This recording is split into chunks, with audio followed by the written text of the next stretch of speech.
Hey, close the door! I'm breaking with an old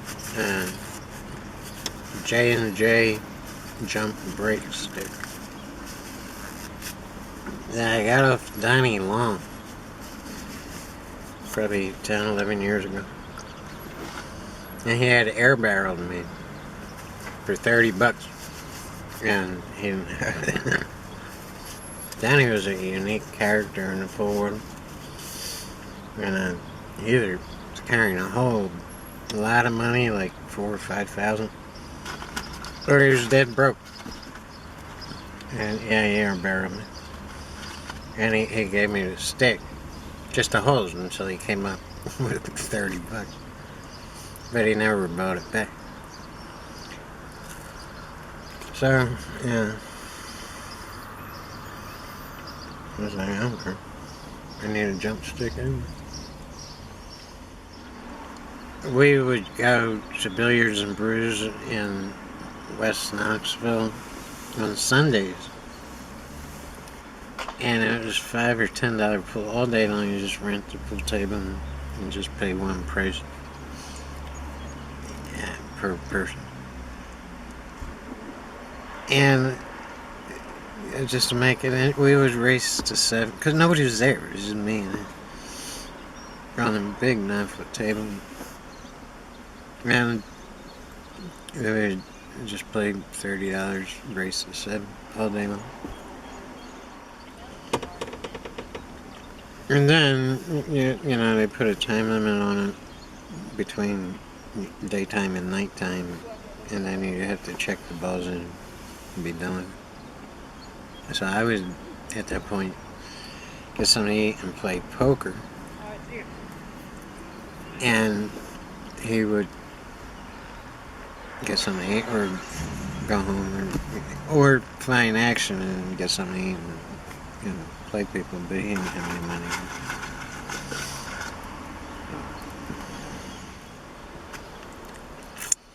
If you go back, all the way back in my videos, you'll see Donnie, me and Donnie playing each other. We used to argue. God, we would argue. Very unhealthy kind of situation going on. People would laugh at us.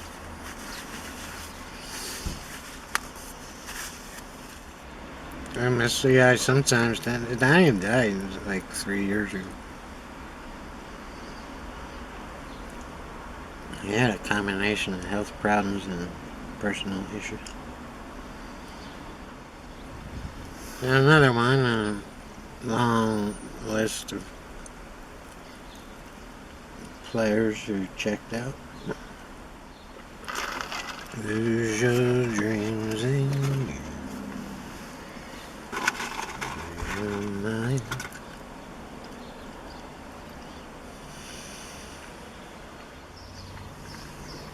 But anyway, I'm using that J&J because of a series of events that started with they were out and I was playing some local hot shot. And my tip fell off. The cue I usually shoot with, which was a Purex. And I had the nerve to ask my opponent if I could borrow his old Mucci Gambler. Yeah, no, one of the original ones with the long ferrule. I mean, that didn't go over too good. People thought it was funny, but yeah, I asked him if I could borrow it. Anyway, so I wound up using my Q-Tech, which is my brake stick. Was my brake stick. And I didn't think I would play good with it because it has really, from, breaking balls with it for many years, the tip's compact and they become hard as rock.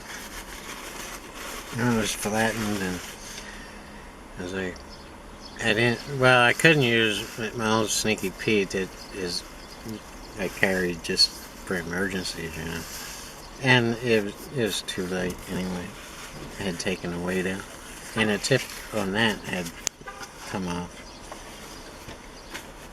a long time ago, and I just never replaced it. So I had to use my Q-Tech, and I played good with it. So that resulted in me changing the tip on the Q-Tech and the Purex, and began playing with the Q-Tech, but I'm still in the process of customizing it to my liking. I've been playing more and more with it. I shot straight with it that night, which, you know, was a pleasant surprise because it's 21 ounces and I'm used to playing with 18 or 19. But the Sneaky Pete, the old, you know, yeah, it's straight, that's why I carry it. And sometimes I break with it, but it's just too light, it's like 14 ounces.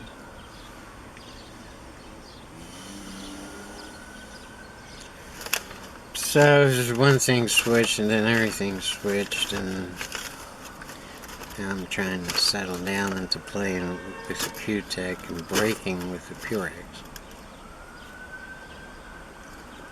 which is working.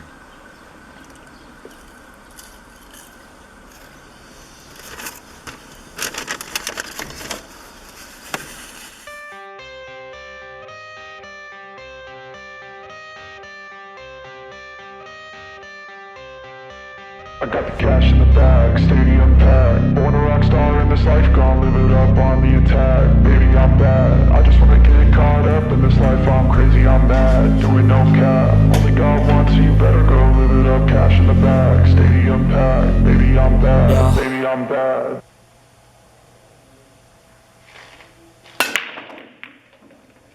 Alright, so here we go, and I don't know about waving goodbye to balls. That was kind of cheesy. I get down on this floor and I'm worried about fouling. I'm worried about my shirt hitting that 5 ball, you see. Yeah, and this, it's really easy to get behind the 6-8 on this shot. So you have to kind of just try to understroke it and poke it and just get the job done. The 6 ball is makeable in the bottom right hand corner, so it's okay to come up on this side of the table like that. It'll go in both bottom corners, but I like playing back and forth, and that's what we're doing a lot on these next 2 racks. We don't go down or up table at all with the cue ball. It's all back and forth, side to side. Which is easier, and it simplifies the game if you can do it, if you have a rack that calls for it. So yeah, there we go. Let's look at another one. Same night, a couple minutes later. I'm working on my break for years now.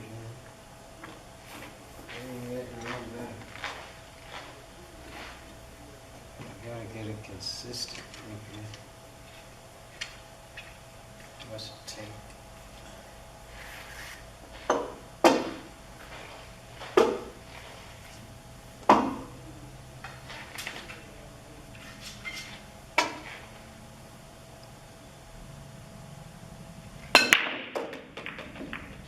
And almost scratched there. Yeah, I know a lot of guys that would play this off the bottom round and off the right hand side round back over on the 2 ball, and it's just absolutely not necessary. And you're taking a big risk with it's just unnecessary. And the most common mistake with amateur players is they try to do too much with whitey. If you look and if you shoot a stop shot on the 2, you're right on the 3.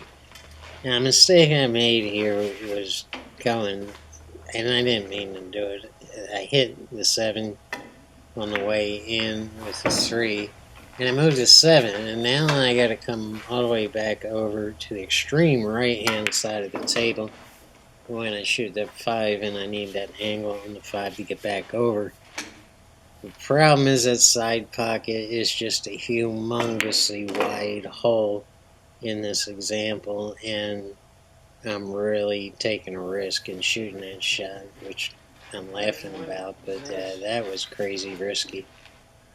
And now I'm gonna just put like a stun draw shot on it, but it still comes out too far on the left-hand side of the table. But you have to shoot it and just come over on the same side to shoot the 9 and hold it up a little bit with a little bit of right-hand English, and you should be right there and good to go on the 9 ball. Yeah, is that a foul if you pick up the rack and you move a ball?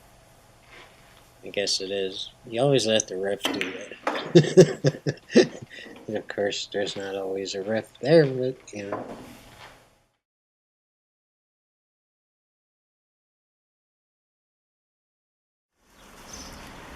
So when do you know you're ready?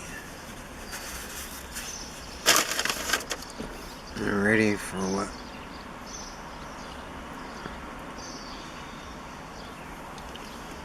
I don't think you ever really know for certain. And you can have a stake horse or a running partner, and it's absolutely 100% confident that you can beat the world. But the pool player always knows that they're quite capable of making an ass of themselves. I don't think there's any taken away, you know, the memories and miscues. Missing 8 balls in some rinky-dink tournament 30 years ago.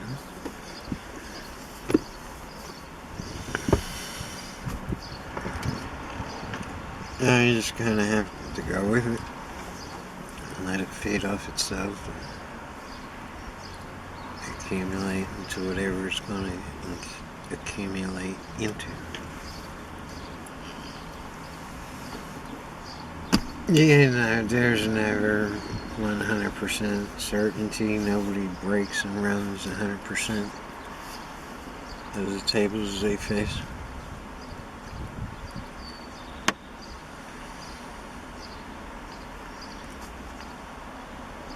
Just kind of got to wing it and take it day by day. I rack 9 balls for a 9 ball rack and break them 10 times.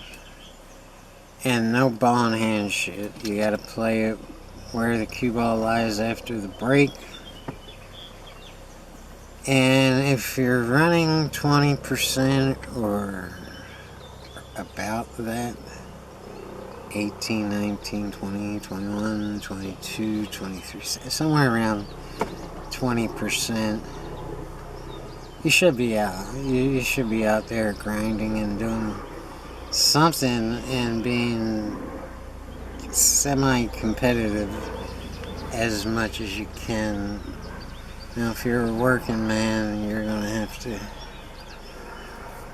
pass on some of them, but you should be out there 3, 4, 5 days a week competing. And you can learn the rest of the crap you need to learn through, you know, on-the-job training. If you're running 30% of those racks, you're doing yourself a serious injustice, and you're also doing an injustice to people that care about you. I mean, if there's any left. By denying yourself an opportunity to do something with your pool game. Yeah, you should be out there. You should be, and if you're running 40%, you're just a fool for not being out there with the big dogs. Yeah. And this is on a big table, 9-foot table. because that's what the big boys play on, you know, usually. Yeah, that's what I have to say. That'll give you some kind of grasp on, you know, when it's time. Okay? Good luck.